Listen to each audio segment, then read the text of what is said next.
अस्सलाम वालेकुम नाजरीन। बलूचिस्तान में 31 मार्च 2021 को एक बलोच पश्तून कौमी जरगा मुनक्किद हो रहा है, जो एक बड़ी खुशी की बात है। सारवान हाउस में ये मुनक्किद हो रहा है और हम आपको इसके लाइव मनाजिर दिखाते हैं। हम इस वक्त मौजूद है सारवान हाउस में। हम आपको दिखाएंगे कि बलोच पश्तून कौमी एक एकजगती जरगा, जिसमें बहुत सारे मसाइल को हाईलाइट किया गया है। और ये एक बड़ी खुशी की बात है कि ये सुबह जो सकाफती और यहाँ के जो बासी हैं, पश्तून और बलोच एक साथ रहते हैं और इस जरगे से इस चीज़ को फ़रोग़ मिलता है कि हमारे दरमियान एक प्यार, मोहब्बत और रिश्ता, अजीज़ी, करीबी के साथ इसको फ़रोग़ मिलता है। तो हम आपको दिखाते हैं सारवान हाउस में जरगा, जो कि नवाबज़ादा हाजी लश्करी रेसानी साहब के क़यादत में मुनक़िद हो गया है। और इसके मेहमान ख़ुसूसी प्रिंस आगा मूसा अहमदज़ई जरगे के शिरका से उन्होंने अपना इज़हार ख़याल किया है और बहुत सारे कबायली रहनुमा यहाँ पे शिरकत कर चुके हैं और यहाँ मौजूद हैं। यहाँ उन्होंने बड़े कौमी मसाइल की है। हाजी लश्करी रेसानी साहब से दरख्वास्त करता हूँ कि वो चीफ ऑफ सरावान मोहतरम नवाब असलम रेसानी साहब का पैगाम पढ़े। ये जरगा जो फैसला करेगा उनका उसको मुकम्मल तायद और हिमायत हासिल होगा और इंशाअल्लाह सरावान और बलूचिस्तान के तमाम कबाइल उनके कंधे के साथ कंधा मिला के इस कौमी हुकूक के जदोजहद में अपना किरदार अदा करेंगे। मैं तमाम मेहमानान गिरामी का मशकूर हूँ और उसका शुक्रिया अदा करता हूँ। साथ साथ अगर कोई हमसे कोताही हो आपके पजीराई में, अगर कोई कमज़ोरी हो, तो हम सब की तरफ से आप हमारा माजरत कबूल करें।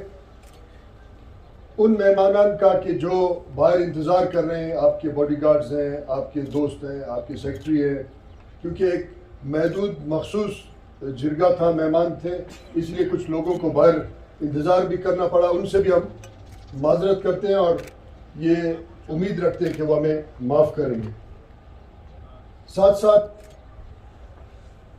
मैं हाज़रीन मजलिस का शुक्रिया अदा करता हूँ कि उन्होंने इस्तिकामत और सब्र के साथ 6-7 घंटे के ये जरगे को सुना और अपना नुक्ता नज़र भी बयान किया। उन मेहमानान गिरामी से भी माजरत की जिनको शायद उनका ख्वाहिश था कि वो बात करें, मगर उनको बात करने का मौका नहीं मिला, क्योंकि मशरान ने भी बात की।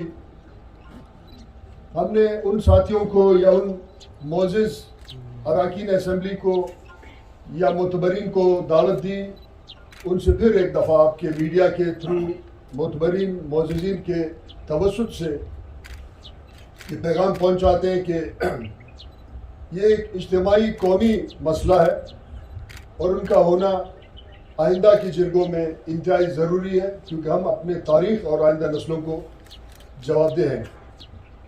जो जदोजहद मुत्तहदा कबाइल कमेटी ने की, आज वो पूरे सूबे में फैल गया और सबको इन्होंने बेदारी दी। हम वो जंग लड़ रहे हैं कि जो ज़ोब या कलात या सरावान, जालवान, मकरान, खारान के एक सादा लो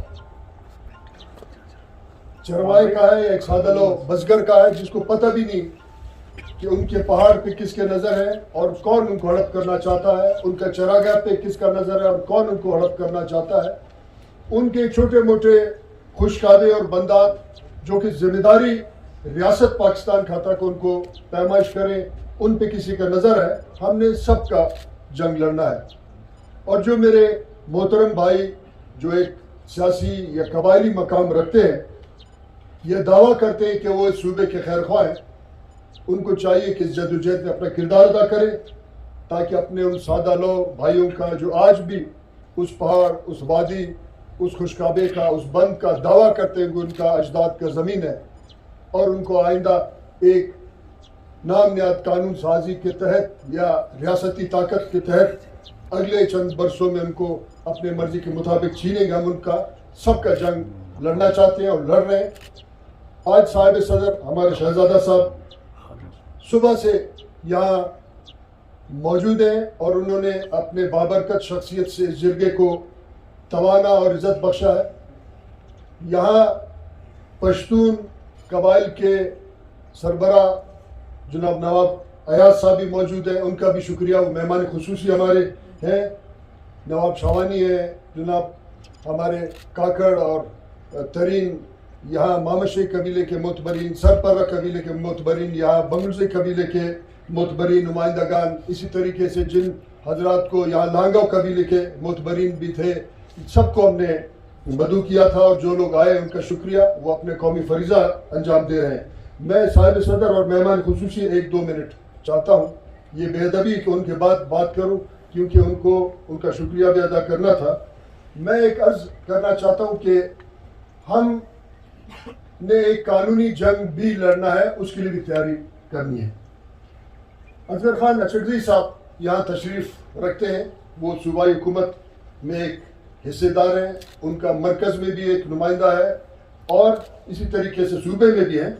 मेरा अजहर खान अचकज़ई से ये अपील है और इस जिरगे के तवस्सुत से, जिस जिरगे में उन्होंने कबायली हैसियत और सियासी हैसियत से अपने कौम और इस सरजमीन का नुमाइंदगी किया है, वो अपने सूबाई हुकूमत से, जाम साहब से ये बात करें कि जो केस हम या हमारे साथियों ने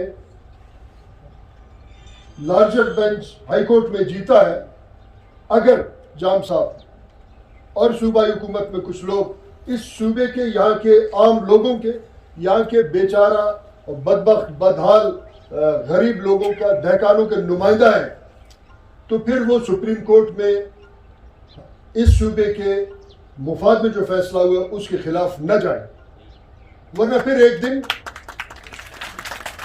उनका जो माजरत खाना लहजा और बात होगा, तो फिर जब हमारी जायदादें, हमारे अजदाद के सरजमीन, हमारे पहाड़, हमारे वादी हमसे नदी नाले छीने जाएंगे, तो लोग उनको अच्छे अल्फाजों में याद नहीं रखेंगे। तो अचकज़ई साहब आपका मशकूर है, आप हुकूमत में हैं मगर मेरे फ़ोन पे आप तशरीफ़ लाए। हमने कार्ड नहीं बांट रहा था क्योंकि हमारे जो कमेटी है उन्होंने कहा कि इस जिरगे को जल्दी से होना चाहिए, तो ये जिरगे का पैगाम आप बराए मेहरबानी पहुंचा दें। और हमारा आवाज़ भी, अभी मैंने थोड़ी देर पहले सोशल मीडिया के साथी उनसे पूछा कितने लोग इसको देख रहे हैं, तो हमारे जिरगे की इब्तिदा सुबह जब शुरू हुआ तो 2.5 लाख के करीब लोग इसको मुख्तलिफ यहाँ जो सोशल मीडिया के चैनल से उससे देख रहे थे। अब फिर दरमियान में जब ब्रेक आया कुछ कम हुआ, फिर बढ़ गया है। लोग बलूचिस्तान का आपका आवाज़ सुन रहे हैं और हमारा ये अपील है कि आप ये मौका न दें कि फिर हम यहाँ जाके वकील करें और करोड़ों रुपया खर्च करें। आप अपने बलूचिस्तान के लोगों का मुखालफत में खड़े हो और फिर हम उनके हिमायत में खड़े हो, ये एक बहुत बड़ा तजाद होगा जिससे आइंदा नस्लें अच्छे अल्फाज में उन लोगों को याद नहीं करेंगे। और मुझे तवक्को उम्मीद है कि आप एक जुर्रतमंद इंसान है और उनके साथ बात करेंगे, अपने सूबाई जो हुकूमत है उनका जो वज़रा है, उनके काबीना के साथ बात करेंगे कि बलूचिस्तान की हुकूमत के खिलाफ आप सुप्रीम कोर्ट में न जाएं। तो फिर अगर वो जाएंगे इसका मतलब ये है कि वो आम लोगों के खिलाफ जा रहे हैं, तो फिर लोग कहेंगे हमारे नुमाइंदे नहीं हैं और फिर उनको अच्छे अल्फाज में याद नहीं रखेंगे। साथ साथ मैं ये अर्ज़ करना चाहता हूँ कि हमारे हजरत साहब, प्रोफेसर साहब, खान यूसुफ साहब और हमारे जो साथी जिन्होंने इस आज के जिरगे के निकात में मदद और ताउन किया है, जो साथी बाहर खड़े हैं, हमारे रजाकार साथी हैं, सड़क पे सुबह से खड़े हैं, जो इस जिरगे को कामयाब करने में और इसकी हिफाजत करने में, क्योंकि हालात समझ नहीं आते कि इस मुल्क में कौन सा काम किसके कंट्रोल, उनका भी मैं आप सब के तवस्सुत से, जिरगे के तवस्सुत से शुक्रिया अदा करता हूँ। साथ साथ हम एक और भी कमेटी जिसमें जाफ़र खान मंदुखेल, जिसमें हमारे सीनियर साथी, हम फिर उसी में मशावरत करेंगे कि अगर सूबाई हुकूमत इस फैसले के खिलाफ सुप्रीम कोर्ट में जाएगा तो फिर हमने किस तरीके से अपना दिफा करना है, उस पर भी हम अमल तैयार करेंगे। मैं आखिर में तमाम मुअज़्ज़िज़ अराकीन, साहिब सदर, जनाब मेहमान खुसूसी, मोहतरम नवाब साहिबान, सरदार साहिबान, सेनेटर साहिबान, MP, MNA सबका मशहूर, मलिक साहिबान और जो अपने इलाके से मोतबर आए हैं, मैं फिर से अगर कोई कमी कोताही हो आपके पजीराई में आपसे माजरत करते हैं। मैं ये अर्ज़ करना चाहता हूँ कि अभी आप इंतज़ार करें ताकि हम फिर बड़े तसल्ली से अपने मौजूद मेहमानों को उनके गाड़ियों में बिठाएं ताकि कोई ट्रैफिक जाम ना हो, कोई बदनज़मी ना हो, किसी को कोई तकलीफ ना हो। आप सबका मशकूर हूँ और उम्मीद ये है कि हम और आप आगे बढ़ेंगे। यकीनन एक बहरान या अंधेरे के बाद एक सुबह रोशन होगा और वो हमारे और आपके कोशिशों से होगी। मेरा दादा जो खान अफकलात था, अपना घोड़े का सोने का ज़ेन हिंदू के साथ रख के कच्ची जाके अपना गुजारा करके फिर वापस आता था।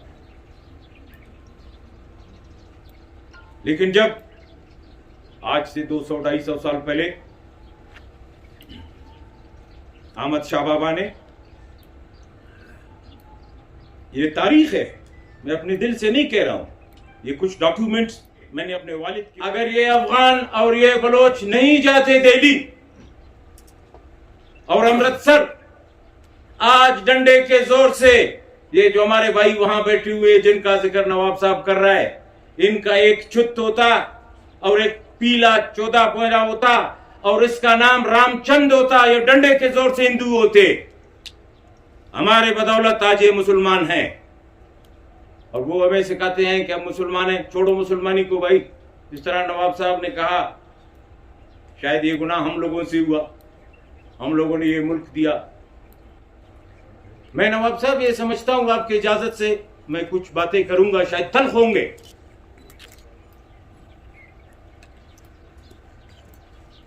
फारसी में कहते हैं ता नखोर दे चो बिथर फरमान नयारस गाओ खर, बोलता है जब तक चाबुक नहीं पड़ेगा तो गधा, घोड़ा और गाय कभी रास्ते पे नहीं आएगा। हम गरीब जरूर हैं लेकिन हम बेगैरत नहीं हैं। हमारे बाप दादों ने हमें ये सबक नहीं सिखाया। आज भी वक्त है, जो लोग हमारे जमीनों के पीछे जिन जिन को ये अलॉट करवा रहे हैं वो ओश के नाखुन ले। ये जिरगा, जिस तरह नवाब साहब ने कहा, ये लाखों लोग ये जिरगा को देख रहे हैं। आज मजबूर होके बलोच और पश्तून एक जिरगे की शक्ल में हम सब आके बैठे हैं, क्योंकि ये हमारे सबका इज्जत का सवाल है। कमीज तो हमारा उतार दिया आपने, बनियान भी उतार दिया, अभी सलवार में आपने हाथ डाला है कि ये निकालेंगे। अभी भाई एक बात सोचना है, या वो हाथ को काट डालो या तो सलवार गिर जाएगा, दो में से एक जरूर करना है। ये हमारे रवायात में नहीं है। वो कहते हैं कि इंसान का माल कुर्बान इंसान की इज्जत के लिए, और इंसान का इज्जत कुर्बान इंसान की सर कुर्बान इंसान की इज्जत के लिए। आज हमारे इज्जत से खेला जा रहा है। नवाब साहब, हम कमजोर इंशाल्लाह हम और आप नहीं हैं। ये लोग जो आज बैठे हुए हैं, ये ना हो कि कल हजारों मंजूर पश्तून और हजारों डॉक्टर अला नजर और निकल ना जाएं। मजबूरी से ये सब निकल गए हैं, ये जुल्म की वजह से। कि जिस तरह नवाब साहब ने कहा, दोस्तों ने कहा, मशरान ने कहा, सियासत अपने जगह पे, हम सब सियासत करते हैं। यहां आज सरदार अताउल्लाह मेंगल साहब का और अख्तरजान का नुमाइंदा भी बैठा हुआ था। अकबर मेंगल साहब जो आए थे, ये तो सरदार अख्तरजान के कहने पे आए थे, उनके नुमाइंदे थे। हाजी साहब ने रिक्वेस्ट की, उन्होंने ये भेजा। और मैं ये उम्मीद करता हूं कि हमारे बाकी मशरान और सरदारान जो नहीं है, उसके पास हम जाएंगे। नवाब जोगीजई साहब के साथ चीफ ऑफ सारावान नवाब बैरक साहब, हमारे बाकी सरदारान, सरदार कमाल खान साहब मेरे साथ बैठे हुए थे। उन्होंने माजरत की, उनका कोई काम फोन उन पे आया, वो अचानक निकल के चले गए। उन्होंने मुझे कहा कि मैं कोशिश करता हूँ आऊंगा, अगर नहीं आए तो आप, मैं समझे मैं आया, कोई काम था, वो चले गए। तो हम बाकी सरदारों को भी अपने साथ लेके आएंगे। मेरे मोहतरम चीफ ऑफ जालावान सरदार सनाउल्लाह साहब के पास भी हम जाएंगे, वो भी हमारे मशर हैं, हमारे बड़े हैं। बाकी हमारे पश्तूनों के जो बड़े बड़े सरदार हैं, हमारे बलोचों के सरदार हैं, उनको भी हम लाके बिठाएंगे, कि ये दर्द एक आदमी का नहीं है, ये अभी आपके क्वेटे से निकल गया ये दर्द पूरा बलूचिस्तान का दर्द है। वो कहता है जब अल्लाह कुछ करता है तो इंसान सोच भी नहीं सकता है, ये परवरदिगार और उसका हबीब का काम है। जो आज हम और आप सब अयाज नयाज एक दस्तरखान पे बैठे हुए हैं, हम शुक्र परवरदिगार का करें। नवाब साहब, मुर्दा कौमें एक जगह नहीं बैठती हैं, जिंदा कौमें एक जगह बैठती हैं। ये हमारे जवाल का निशानी नहीं है, ये हमारे जिंदा होने का निशानी है। गाड़ी का पेट्रोल जब जनाब खत्म होता है तो बिल्कुल ई पे चला जाता है, तो फिर उससे नीचे जा ही नहीं सकता है। अभी जब आप पेट्रोल डालेंगे तो वो एफ की तरफ जाएगा। अब बलोच पश्तून ई से भी नीचे गए। अल्लाह से तौबा मांगो कि एफ की तरफ जाना शुरू ना हो जाए, ये बड़ा खतरनाक। अभी आप जिस तरह दोस्तों ने कहा, आप जो भी रखते हैं हम सब पे, हम हर फोरम पे ये जंग लड़ेंगे। हम पैसा अगर आप कहते हैं, मैं ये तजवीज दूंगा कि आप कमेटियां बनाएं, वो सब अकवाम से। ये एक अकवाम का जमीन नहीं है जनाब, ये खाली नवाब अयाज का या नवाब आजी लश्करी का या नवाब मोहम्मद खान का या मेरा या जाफर खान का जमीन या लाला का जमीन नहीं है, ये सब अकवाम का जमीन है। साजिद खान तो हमारा दोस्त है, तेरे हम तो उसको मुफ्त भी ले जाएंगे। लेकिन जिस तरह दोस्तों ने कहा कि अगर कल हम इस्लामाबाद में जाएंगे तो उसके लिए हम सब पैसा जब जमा करेंगे तो हम हर फोरम पे लड़ेंगे। आज मुलाजिमीन वजीर आला के दरवाजे के सामने बैठे हुए, मैं आपको यकीन से कहता हूं 2-3 दिन के बाद ये हुकूमत को घुटने पे बिठा देंगे। अभी बिठाया है। हम तो इतना बड़ा एक फोरम है, सब सियासी जमायतें, सब अकवाम, सब कौम हम इकट्ठे हैं। हमें क्या है, हमें बेइत्तेफाकी है। हम एक दूसरे में इत्तेफाक करें। आप यकीन से मैं आपको कहूंगा, पश्तून अपने सरजमीन पे खुश है, बलोच अपने सरजमीन पे खुश है। कभी चमन का आदमी नहीं आके बोलेगा कि जी मैं कलात में रहूंगा, या कलात का आदमी कभी नहीं बोलेगा कि मैं किला सैफुल्लाह में जाके रहूंगा। अल्लाह सबको सबका जमीन उसके नसीब करे। लेकिन अगर हम इत्तेफाक करेंगे अहमद शाह बाबा और नसीर खान आजम की तरह, जिस तरह वो दिल्ली गए, अगर हम दिल्ली नहीं जा सकते तो कम से कम अपने जमीन और अपने जायदाद छुड़वा सकते हैं इनसे। अभी हमारे लिए बचा क्या है? जिस तरह नवाब साहब ने कहा कि मैं कहता हूं नवाब साहब चपरासी भी हमें नहीं रखेंगे, वो भी गुजर खान से या पता नहीं कहां से कोई आएगा यहां पे, वो भी हमें नसीब नहीं होगा। जब हम अपने मालिक खुद थे तो हम दिल्ली तक गए। I am very sorry to say, आज गुजर खान वाले जो हमारे सामने हम एक दूसरे के कपड़े पड़ रहे हैं। तो अभी देर आयत दुरुस्त आयत, अभी हम सब समझ गए। क्योंकि बरोई में एक मिसाल बोलते हैं, भाई बेड़ी सदका दक्का के। आज हम सब ने दक्काया है, किसी ने इधर काया है, किसी ने खुशकड में काया है, किसी ने पता नहीं किधर काया है, सब दक ज़दा बैठे हुए हैं। अभी अगर हम नहीं समझेंगे तो हम शायद फिर जिंदगी पर ऊपर नहीं होंगे। मैं आप सबका बहुत मशकूर हूँ, बहुत मेहरबानी। ब्रिटिश बलूचिस्तान के चीफ कमिश्नर प्रोविंस जो कहता था, और फिर स्टेट्स थे, कलात स्टेट था, लसबेला था, नखरान था, खारान था। तो उस वक्त नेहरू ने नवाब साहब के पास, दादे के पास अपना नुमाइंदा भेजा कि आप पाकिस्तान के हक में वोट ना दें, हम आपको ये मराद देंगे, आपको अलहदा रियासत बना के देंगे, लेकिन पाकिस्तान के हक में वोट ना दें। दूसरी तरफ खान ऑफ कलात का नुमाइंदा आया नवाब साहब के पास कि खान साहब फरमाते हैं कि हम और आप बैठ के या अलहदा स्टेट रियासत बनाते हैं या कंधार के साथ शामिल होते हैं। तो उस वक्त उनके जो दूसरे नंबर पे बैठा था, पहला बेटा जो था वो नवाब तैमूर शाह, उसे जो जोड़ा था, उस वक्त तहसीलदार था उस हुकूमत में, अंग्रेज की हुकूमत में। तो उसने कुरान शरीफ ला के वालिद के गोद में डाला कि खुदा के लिए वोट पाकिस्तान के हक में देना ऐसे ना हो कि तारीख में फिर लोग हमें गदार कहे कि इस्लाम के नाम पे मुल्क बन रहा था और आपने उसकी मुखालिफत की।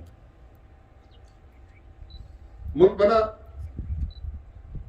और जब मैं सेनेट में था, हाँ, तो उस वक्त मीर गौस बख्श बिजलिंजो ने नवाबजादा जहांगीर शाह जोगिजी को कहा कि दिल चाहता है, अपने ऐसे काम किया कि दिल चाहता है कि 338 के बंदूक से आपको सर पे गोली से मार। और खान शहीद ने उसको कहा कि जहांगीर शाह था शिकार हो कि अवल मच्छर बस्ता पर सर सुने, यानी आपने ऐसा काम किया कि पहली जूती आपके सर पे पड़ेगी। और वही हुआ कि जैसे ही पाकिस्तान बना और जहांगीर शाह को ओएसडी बना दिया, और उस वक्त उन्होंने फिर पूरे कुरान शरीफ का घर पे बैठे हिफ्ज किया। तो जब मैं सेनेटर था, उस वक्त चाचा की उम्र तकरीबन 90 के करीब था। इस्लामाबाद में रहते थे, तो कभी कभार मैं घर जाता था, तो वो व्हील चेयर पे बैठा होता था, मैं हाथ मिलाता था तो वो हाथ पकड़ के सर नीचे करके आंसू उनके जारी होते थे। फिर एक ठंडी सी सांस लेकर सर हिला के कि मैं क्या बना रहा था और इससे क्या बना।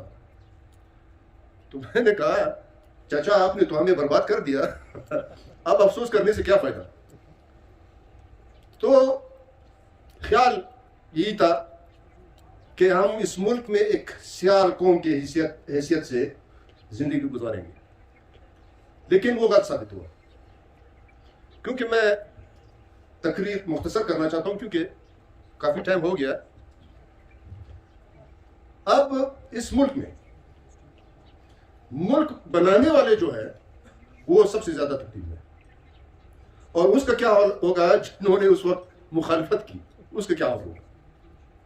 यानी जितना मैं तकलीफ में हूं, तो वो जो उस वक्त इस हक में नहीं थे कि पाकिस्तान बने या इस तरीके से बने, तो उन बेचारों का क्या होगा। अब इस मुल्क में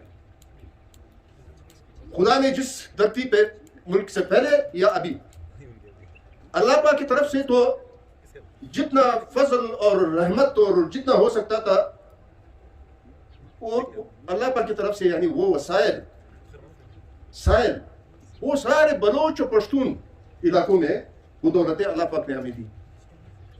लेकिन हमारे आबा और अजदा ने अंग्रेज के वक्त में, मुगल के वक्त में, पाकिस्तान के वक्त में हमने सिर्फ उस पर चौकीदारी की, एक दूसरे को कत्ल किया, जेलों में गए, फांसियां लगी। इसकी चौकीदारी करते करते करते साहिल भी हाथ से निकल गया, वसाइल भी हाथ से निकल गया, और हमारे इलाके की तो ये हालत है, रेकोडेक और संदक और यानी ये दौलतें अगर हमें मिल जाती तो दुनिया के सबसे गनी कौम हमारा इस सूबे के यानी पश्तून बलोच होते। लेकिन हमने एक दूसरे को न समझने की कोशिश की, न साथ देने की कोशिश की। अब जब पानी सर से ऊपर चढ़ गया तो अब हमें एहसास होने लगा कि ये क्या हो रहा है। यहां पे टेररिस्ट क्या कहते हैं, कब्जा कर को जो माफिया है उसमें सबसे बड़ा और जोरावर माफिया जो है वो एस्टेब्लिशमेंट खुद है। ये छोटे छोटे जो है ये तो उनके कारिंदे हैं, ये मार्केट में इनको पहले आगे कर देते हैं, फिर वो आहिस्ता आहिस्ता उनके लिए परचेजिंग करता है, माहौल बनाता है। अभी अगर आप बारीकी से देखें तो हर एक के पीछे ये वाला, हर उसके पीछे होगा कब्जागर के पीछे। यानी यहां तक कि उस दिन मैंने लोरलाई में जगह किया, लोगों की डिमांड थी। काफी वक्त से मैं इसी पे सोच रहा था कि हम तो सियासी फिक्रों में, सियासी पार्टियों में बटे हुए हैं। आए वक्त ऐसा आया हुआ है कि हम जरगे की शक्ल में सारी पार्टियों को यकजा करके हम इस सूबे के दौलत के लिए, इस सूबे के आवाम के लिए हम लड़े। तो पहला जरगा, क्योंकि वो पश्तो में फिर मिसाल है कि लंदो खटू लड़ ओबद आरूदी, यानी गीली मिट्टी के लिए थोड़ा पानी जरूरत है। तो लोगों की डिमांड यही था कि नवाब साहब आप आ जाए, हमारे ये मसाइल हैं। तो मैंने जरगा किया कुछ दिन पहले लोरला में। वहां पे जो पहाड़ है, चुटकी हो गया, चमालंग हो गया, वो तो फौज और एफसी के कब्जे में था।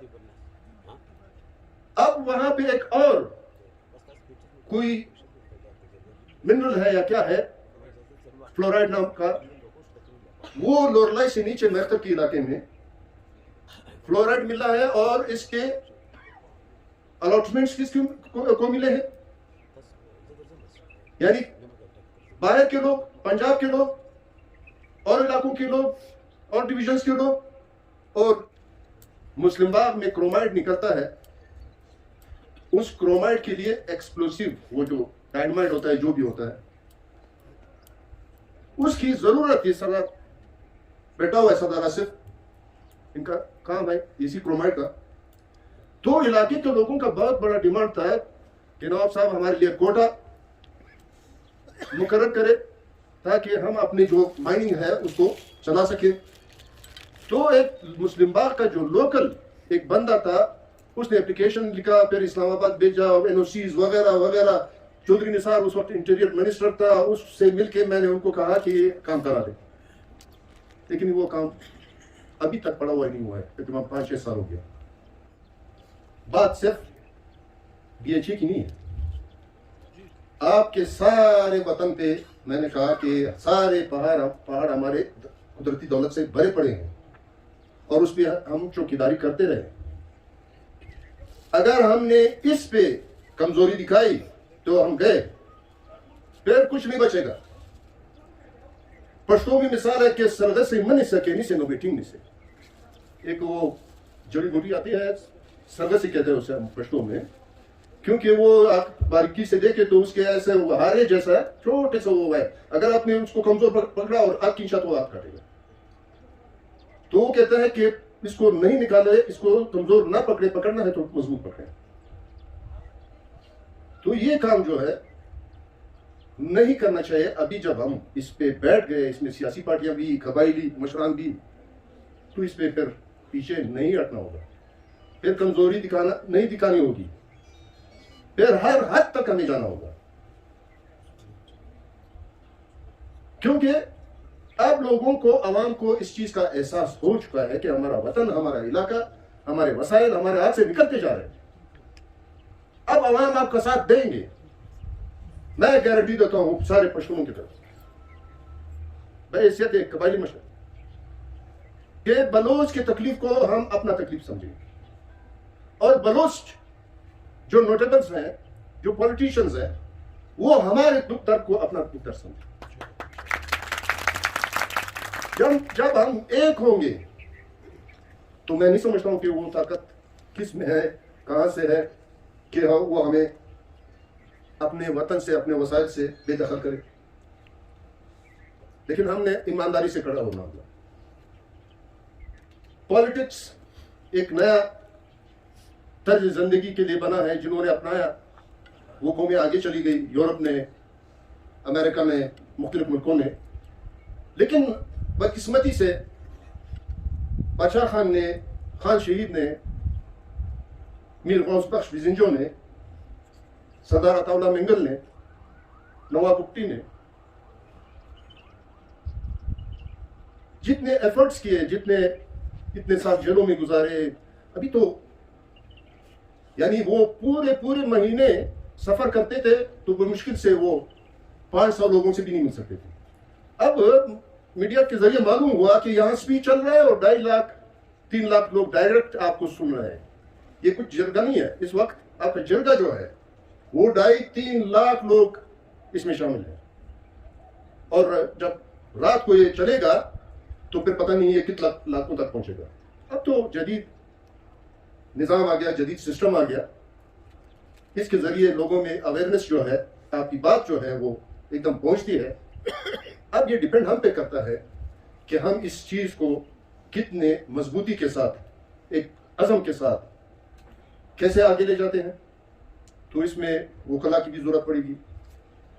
यहाँ पे जो स्ट्रीट पावर है, जो जिस हवाले से हमने एक दफा दिखाना होगा कि इस मसाइल पे हम पश्तून और बलोच एक है, हम सूबे के जो मालिक हैं, हम इस मसले पे एक हैं, एक पेज पे हैं। होना चाहिए। अगर असल बात के आप लोग नहीं आए, मैं आज आपको फिर यकीन दिलाता हूं, ये जगह हो गया। खुदा हाफिज। असल बुनियादी चीजें हमें चलना है वक्त का। अभी तो बहुत कुछ हमने देख लिया।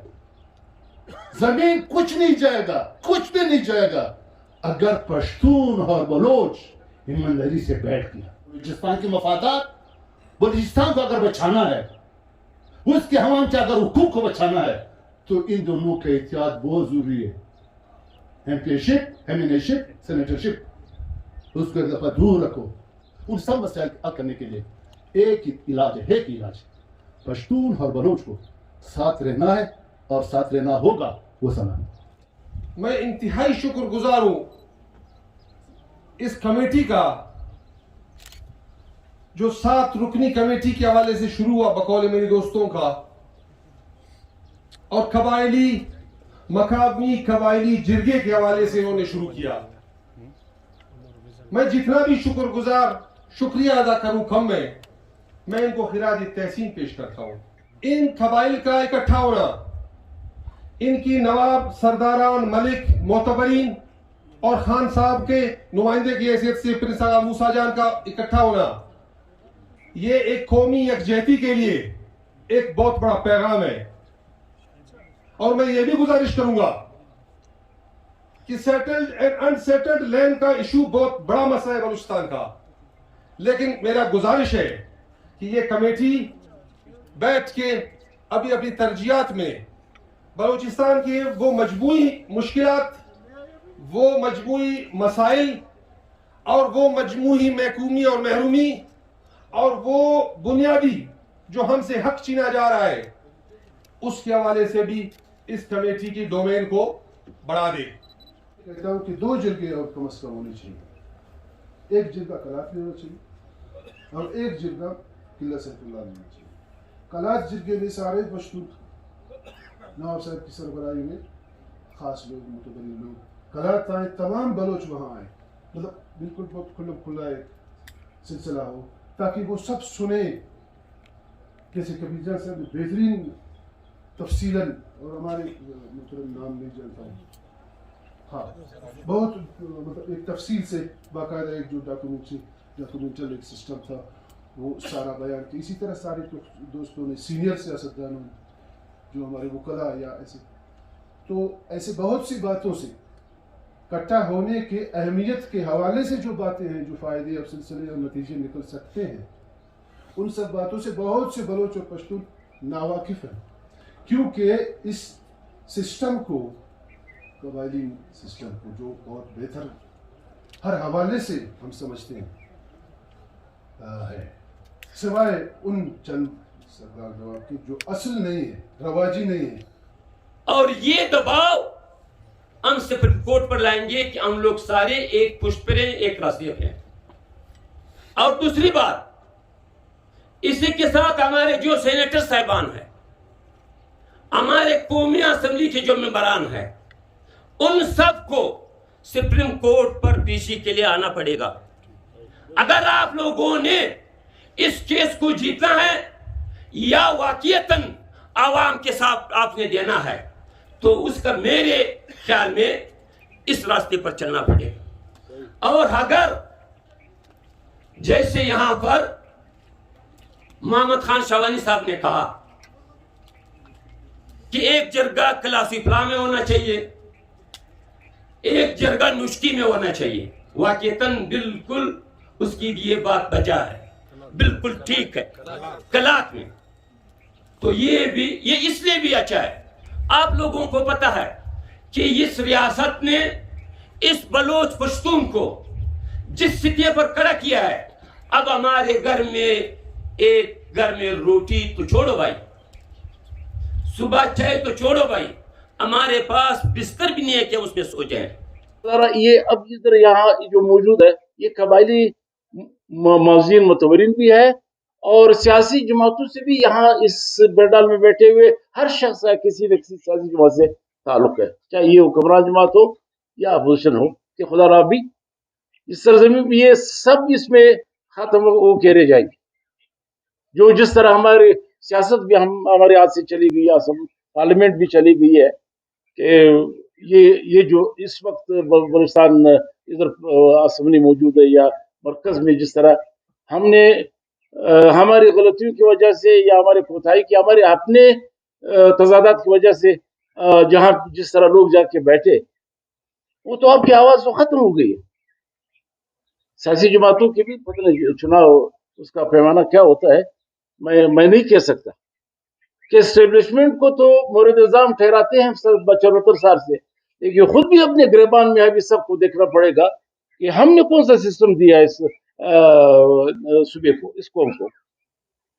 ये 5-6 जज जो बैठे हुए, ये इनकी हिम्मत है, दाद हम देना चाहिए इधर से कि इन्होंने हिम्मत दिखाई, बावजूद इसके कि इस रियासत के उसको तरफादार है, उसको सब कुछ पे खर्च हो रहा है, लेकिन इन्होंने ये हिम्मत दिखाई, सरजमीन से अपनी वाबस्तगी का इजहार किया। अगर आप अपने सरजमीन दफा नहीं करेंगे, ये जो आज आपको थोड़ी बहुत इज्जत है, असेंबली है, ये सिर्फ बलूचिस्तान की वजह से। अपने सरजमीन का कदर करो, इसके लिए जियो, इसके लिए कुर्बानी, इसका साथ दो।